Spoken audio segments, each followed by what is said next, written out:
Autonomic symptoms arise when the brain's demand for fuel outstrips its supply. You see, what happens is that your brain mediates a ton of autonomic or involuntary activity that occurs throughout your body, and the ability of the brain to be able to execute these actions continuously in a desirable way is fully contingent upon it receiving adequate amounts of fuel in the form of oxygenated blood. Where problems really start to arise is when a particular organ or system in the body has to perform a certain task that is placed upon it by the host, but the forebrain or brainstem struggle to signal for this action to commence due to an insufficient fuel supply. I guess a good way of thinking about this is to use the example of one of those bubble blowing containers. You know how to begin with, it's very easy to fill the plastic ring appliance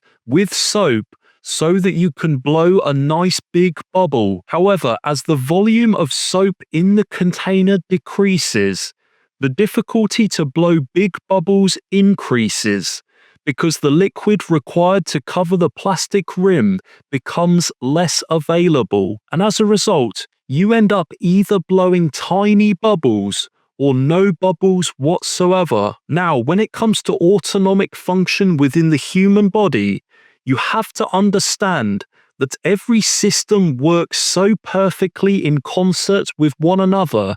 That is until the brain loses its ability to effortlessly coordinate this process. And then what unfortunately follows is a situation where you end up experiencing issues involving blood vessel constriction and dilation, lung inflation and deflation, bladder contraction and relaxation, GI motility, temperature regulation, fluid balance, hormonal balance, gaseous exchange, and a whole host of other bodily functions.